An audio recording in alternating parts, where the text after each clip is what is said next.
시청자 여러분 안녕하십니까? 광주 MBC 뉴스투데이입니다. 먼저 오늘의 주요 뉴스입니다. 건설사로부터 돈을 받은 혐의로 체포된 김용구 전 광주시 정책자문관이 강도 높은 조사를 받고 있는 가운데 광주시가 시정 개입 문제로까지 불똥이 튀지 않을까 걱정하고 있습니다. 20대 아빠가 생후 100일 된 아들을 폭행해 중태에 빠뜨렸습니다. 경찰은 엄마가 학대를 방조했는지를 조사하고 있습니다. 추석 명절을 앞두고 한우값이 고공 행진을 이어가고 있지만 김영란법이 시행되면 사정이 달라질 전망입니다. 내년도 대학 수시 모집이 시작된 가운데 다양한 직업 세계를 체험할 수 있는 전문대학 엑스포가 열리고 있습니다. 추석 명절을 앞두고 한우 가격은 고공 행진을 이어가고 있습니다. 공급 물량이 적다 보니 한우값은 여전히 강세를 보이고 있지만 명절 이후에는 사정이 조금 달라질 전망입니다. 이계상 기자입니다. 한우와 돼지를 도축하는 농협 공판장에 화물차와 냉동 탑차가 쉴 새 없이 드나듭니다. 명절 대목 준비가 예년보다 늦게 시작돼 도축 주문량이 밀리면서 한우 도매 가격은 연중 최고가에 버금갑니다. 1등급 한우를 기준으로 볼 때 킬로그램당 2만 원 선 안팎으로 지난해보다 조금 더 높아졌고 평년보다는 5천 원 가까이 상승했습니다. 추석 물량 대비를 이제 막바지에 지금 막 시작을 하면서 일시적으로 지금 물량 해소가 되면서 가격 상승세가 이어진 것 같습니다. 하지만 명절 이후 김영란법이 시행되면 한우값의 가파른 하락세가 예상되고 있습니다. 한국농촌경제연구원은 이달 말이 되면 한우 1등급 킬로그램당 도매 가격이 18,000원 선 아래로 떨어질 것으로 전망했습니다. 축산 농민들은 한우값 급락세 전망에 걱정부터 앞섭니다. 수입육과 가격 경쟁을 해야 하는 2, 3등급 한우는 이미 제값을 못 받고 있는 상황에서 자칫 생산비도 못 건질 수 있다는 우려 때문입니다.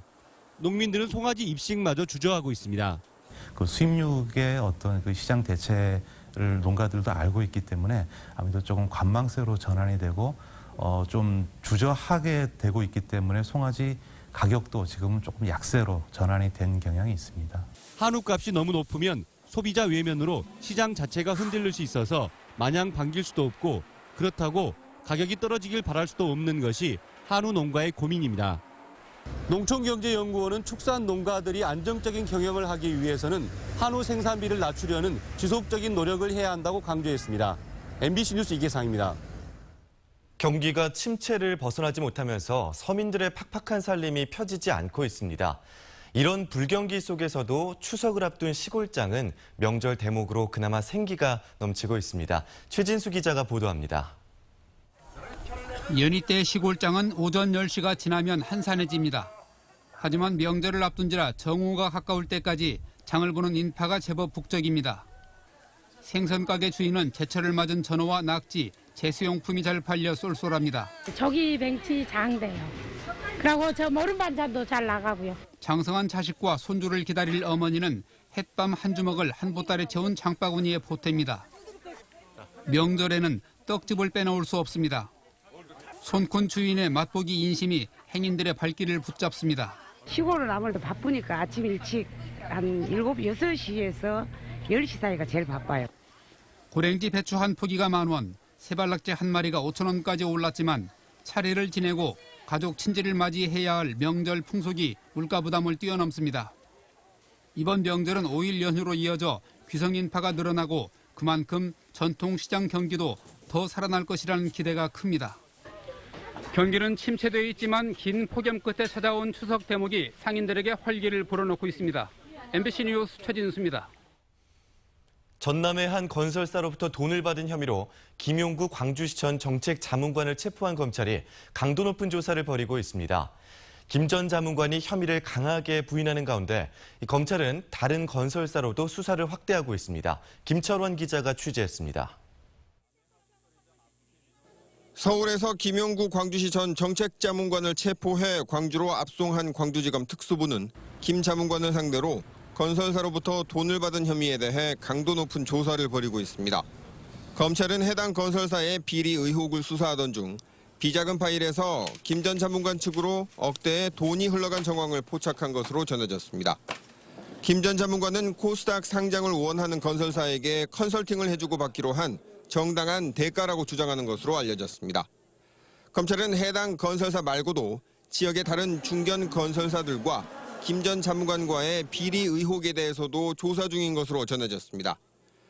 검찰은 기업의 비리 의혹이라며 선을 긋고 있지만 광주시와 전라남도가 매우 긴장하는 모양새입니다. 광주시는 김 자문관이 사무공간으로 사용했던 시청 정책자문관실을 검찰이 압수수색한 게 시정 개입 혐의로도 수사를 확대하는 것 아닌가 걱정하고 있습니다. 전라남도 또한 교량 부문의 전문업체인 해당 건설사가 여러 개의 관급 공사를 수주한 만큼 불똥이 공직사회로 튀지 않을까 걱정하고 있습니다. MBC 뉴스 김철원입니다. 광주지검 특수부가 김용구 전 광주시청 정책자문관에 대해 특가법상 알선 수재 혐의로 구속영장을 청구했다고 밝혔습니다. 김 전 자문관은 지난해 지역의 모 건설사를 상대로 경영 컨설팅을 해준 대가로 1억 8천만 원 상당을 수수했는데 검찰은 이 과정에 위법성이 있다고 보고 수사해왔습니다. 김 전 자문관의 구속 여부는 오늘 결정될 예정입니다. 광주 모 여고의 생활기록부 조작과 관련해 광주시교육청이 사죄와 함께 재발 방지를 약속했습니다.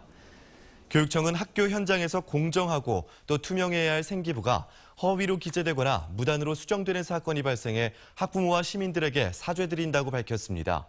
또 재발을 막기 위해 생기부 권한 부여 대장을 긴급 점검하고 점검이나 관련 연수를 확대하기로 하는 한편 학생들의 피해가 없도록 전국 주요 대학에 공문을 보내기로 했습니다.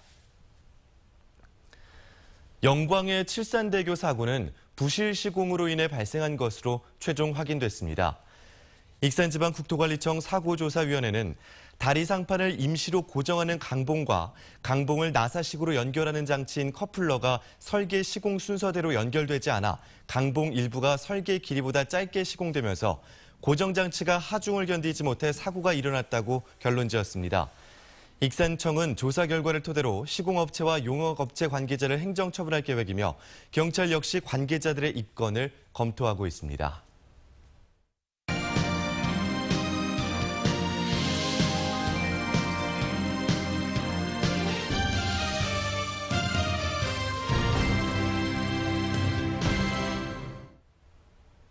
광주 출신의 중국 현대음악의 대부 정율성 선생을 기리는 동요제가 광주에서 열렸습니다.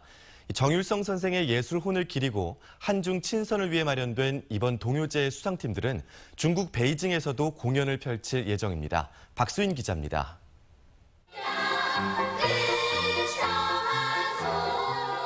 밝고 씩씩한 어린이들의 노래가 무대에 울려 퍼집니다. 정율선 선생의 예술혼을 기리는 어린이 동요제에 예선을 통과한 15개 초등학생 팀이 참여해 화합의 무대를 펼쳤습니다. 광주와 전남에서 나고 자란 중국 현대음악의 대부 정율선 선생의 동요가 고향 어린이들의 아름다운 하모니로 다시 태어났습니다. 합창과 중창, 독창으로 나눠 진행된 경연에서 각각 한 팀씩의 수상자들은 다음 달 중국 베이징에서 현지 어린이들과 평화의 무대를 만들 예정입니다. 중국 애들한테 저희가 이렇게 잘한다고 보여줄 수 있어서 좋아해요. 경연이 펼쳐진 무대 밖에서 어린이들은 똑같은 개구장이들이었습니다. 함께 도시락을 먹고 사진을 찍고 낙서판에서 수다를 떨며 우정을 나눴습니다. 친구들하고 노래도 부르고 즐겁게 점심도 먹으니까 정말 재밌었어요. 올해로 3회째를 맞은 정율성 동요제는 어린이들이 노래로 하나가 되고 중국과도 친교를 나누는 화합의 무대로 자리를 잡고 있습니다. MBC 뉴스 박수인입니다. 내년도 최저임금은 6,470원으로 실생활에서는 여전히 부족한 금액입니다. 이 때문에 실제 생활비를 고려한 생활임금제를 도입하는 자치단체가 늘고 있는데 대상 범위가 확대돼야 한다는 목소리가 높습니다. 김진선 기자입니다. 전라남도가 2017년 공공부문 비정규직 노동자들에게 적용할 생활임금은 시간당 7,688원, 최저임금보다 1,200원가량 많습니다. 전남도와 도의회, 도산하 출연기관 소속 기간제 노동자 290여 명이 생활임금을 적용받게 됩니다. 목포시도 7,546원을 생활임금으로 정하고 내년부터 기간제 노동자 460여 명에게 적용합니다. 전남 22개 시군 가운데 처음입니다. 정부에서 고시한 최저임금이 단가가 좀 낮다. 그래서 최저임금보다 더 많은 임금을 근로자한테 지급해서 근로자들이 보다 더 나은 삶을 영위하도록. 하지만 생색내기에 그친다는 지적도 일고 있습니다. 공무직, 즉 무기계약직 노동자들의 경우 실제 기본급이 법정 최저임금에 미달되는데도 생활임금 대상자에서 제외됐다는 겁니다. 상여금 등이 포함된 급여로 계산했을 경우 이들이 받는 임금이 최저임금보다 많기 때문입니다. 생활임금 자체가 적은 것도 문제지만 이 기본적인 것이 최저임금 개념에 대한 기본이 안 돼 있기 때문에 이건 다시 검토돼야 한다는 것이죠. 생활임금제를 도입하는 전국의 지자체는 70여 곳. 그러나 전남도와 목포시를 제외한 도내 21개 시군은 생활임금제 시행 계획조차 잡지 못하고 있습니다. MBC 뉴스 김진선입니다. 정신건강 증진을 주제로 한 한마당 행사가 5.18 민주광장에서 열렸습니다. 정신건강증진센터와 중독관리센터가 함께한 이번 어울마당에서는 자살 예방과 중독 예방 등의 활동 성과를 공유하고 마음 건강의 중요성도 알렸습니다. 이 자리에서 더민주의 김종인 전 대표는 마음 건강을 위해서는 경제 민주화가 선행돼야 한다며 앞으로 남은 인생을 경제 민주화를 위해 헌신하겠다고 말했습니다. 더불어민주당의 문재인 전 대표가 오는 11일 광주를 방문합니다.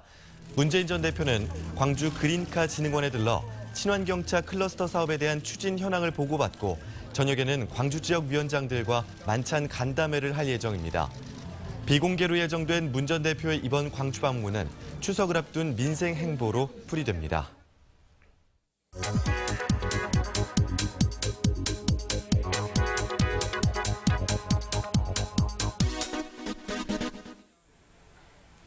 추석을 맞아 종합 선물 세트 같은 행사들이 지역 곳곳에서 열립니다.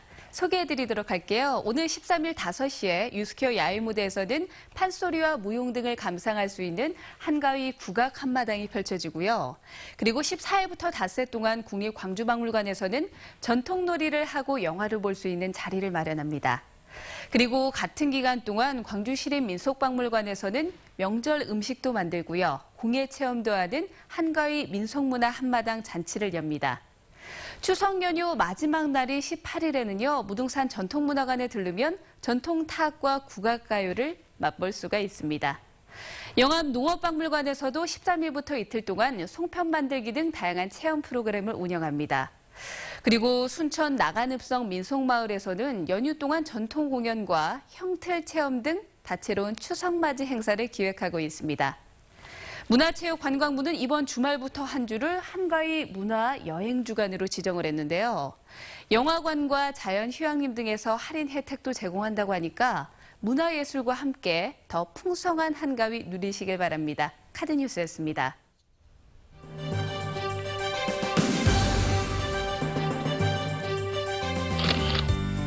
광주국토관리사무소와 영산강 통합물관리센터가 추석을 맞아 승촌보와 영산강 문화관 주변에서 쓰레기를 수거했습니다. 새마을문고 구례군 지부가 추석을 맞아 다문화 여성들과 함께 송편 빚기 체험 행사를 열었습니다. KT 호남 네트워크 운영본부가 자체 운영 중인 통신 장비를 전남대학교에 기증했습니다. 노인 일자리 전문기관인 보성 시니어클럽이 특산물인 벌교 꼬막을 활용해 꼬막빵을 개발했습니다.